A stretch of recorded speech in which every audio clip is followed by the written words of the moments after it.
स्वागत है। आप एक टू डायमेंशनल टेक्टाइल पेंटिंग को महसूस कर रहे हैं जो असम के शिवसागर में स्थित तलातल घार को दर्शाती है।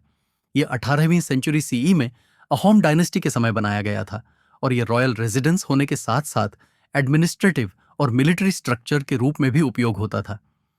चित्र के निचले किनारे से शुरू करें। जब आप अपने हाथ सतह पर आगे बढ़ाते हैं तो आपको चौड़ी, परतदार और हॉरिजॉन्टल तरीके से सजी हुई उभरी आकृतियां महसूस होंगी। ये पैलेस के विशाल बेस और उसकी मल्टी लेवल कंस्ट्रक्शन को दर्शाती हैं। अब अपने हाथ ऊपर की ओर ले जाइए। आपको एक के ऊपर एक रखी हुई और स्टेप्ड उभरी आउटलाइंस मिलेंगी। ये पैलेस की कई स्टोरीज को दर्शाती हैं जिनमें अंडरग्राउंड और अबव ग्राउंड दोनों लेवल्स शामिल हैं, जिन्हें टू डायमेंशनल सतह पर सरल टेक्टाइल लेयर्स के रूप में दिखाया गया है। अब बीच के हिस्से पर रुकें। यहां उभरी आकृतियां घनी और एक दूसरे के करीब रखी हुई महसूस होंगी। ये इंडिविजुअल रूम्स के बजाय पैलेस की कॉम्प्लेक्सिटी और बड़े पैमाने का संकेत देती हैं।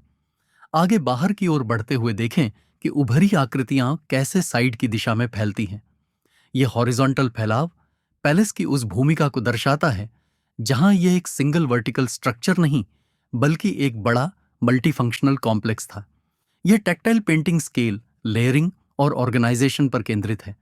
स्पर्श के माध्यम से यह आपको तलातल घार को अहोम शक्ति, प्लानिंग और आर्किटेक्चरल इनोवेशन के प्रतीक के रूप में समझने का अवसर देती है, जिसे एक सपाट सतह पर अनुभव किया जाता है।